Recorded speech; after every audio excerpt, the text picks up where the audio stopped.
In the following 30 minutes, we'll give you an in-depth look at the 3 papers issued by China's Central Bank Governor Zhou Xiaochuan. And joining me today in the studio is Professor Xiao Geng from Tsinghua University, who will share his views with us about this issue. Hello, Professor Xiao. Nice to have you here in the studio. Well, also later in the show, we'll talk with economics professor Deming from Peking University, so please stay tuned with us. Well, China's Central Bank Governor Zhou Xiaochuan issued 3 papers this week clarifying his opinions about the Chinese and world economies.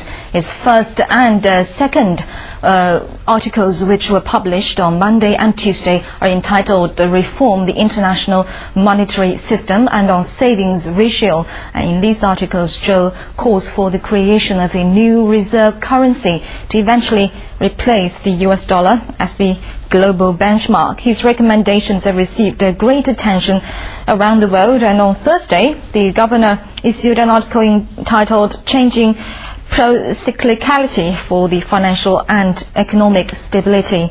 And in the third article, Zhou speaks highly of the government's rapid responses to the current global financial crisis. Well, all 3, Professor Xiao Geng, can you tell us why the central bank governor chose this time, about 1 week before the G20 summit in London, to issue these 3 papers? Because right now, all the leaders in the world, and they are, think tanks and advisors, they are thinking about these issues. So this is really a wonderful time for Governor Zhou to put forward his own thinking, and also a lot of represents Chinese scholars, Chinese governments, the discussions and thinkings about these issues. I think it's very, very timely. And in your opinion, why has the governor issued all those 3 papers so in just 1 week, so intact? Well, if you look at those articles, actually some of them are already presented in some of the international meetings, and a lot of those articles are probably already ready many weeks, many months ago. But this is the best time to put them together. Each paper actually looking at the different angles, but they all point to some of the most important issues every leaders are now thinking. Well, it's also about timing, I think. Then for more analysis, we are now joined by economics professor Deming from Peking University. Professor Hu, through these papers, what do you think are the messages that delivered? I think the timing is very important, especially this week, right before the G20 meeting, and it puts out a very comprehensive look. There are 3 papers, very comprehensive overview about what China thought about the world should be. And in these 3 papers, it considers all different aspects. The first is on the monetary system, the second is on saving in China, and third is about the financial supervision. And all these, I think, not only representing China's view, and also including emerging market economies' view, which is different from America or for the European Union. On these 3 papers, there are several aspects that I can talk about it, especially on the international monetary system that is raising a new global currency issue, which was rejected by the President Obama. Immediately, almost. Immediately, yes. And the second paper is on the savings rate in China, which is less controversial, but the third one is on the international financial supervision, especially Zhou Xiaochuan mentioned about this pro-cyclical or counter-cyclical financial measures. And I believe the spirit of the third article is more consistent with what the European Union thinking about, namely we all need to regulate, supervise the financial community more, and while this is quite different from the United States point of view. Right. Then why do you think America, the United States of America has a different view? Is it just because that it wants to maintain the main status of American as the international benchmark? Well, the U.S. certainly has its tradition in terms of thinking about this financial things. Firstly, I should say the U.S. dollars has been a predominant global currency, and certainly there are a lot of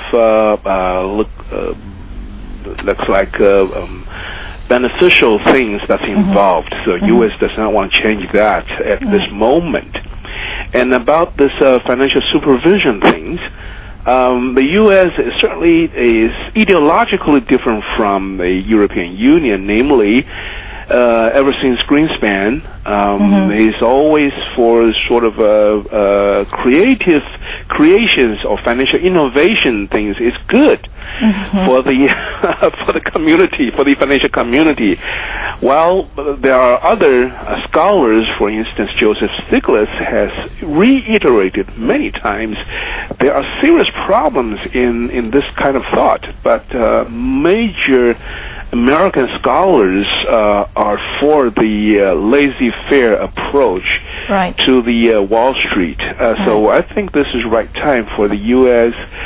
For the U.S. side to rethink about their own ideology. Right, and also the American scholars also suggest that the American government should not take the status of the U.S. dollar for granted.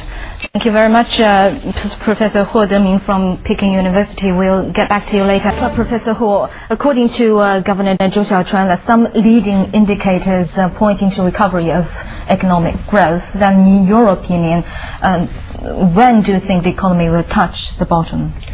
Well, I think for China, especially domestic economy, by the end of third quarter and fourth quarter should be touch the bottom.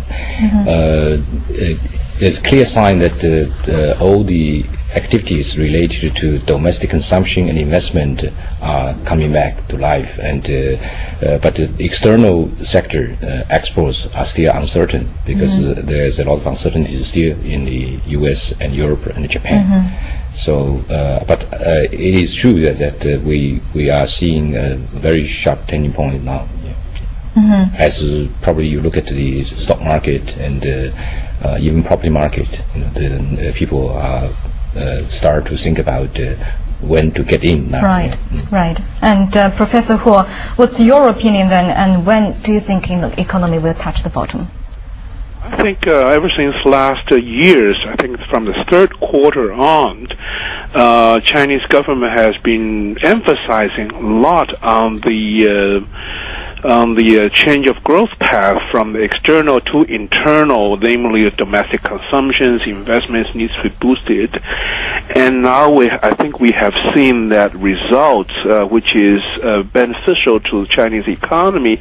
And I believe there are more signs, signals, which came out in the last several weeks about China's coming back from this economic recession. So I believe in the second quarter and the third quarter of this year, we shall see that Chinese will be hopefully fully recovered from this recession, especially during this world economic recessions. I think China will be coming back pretty soon. Right.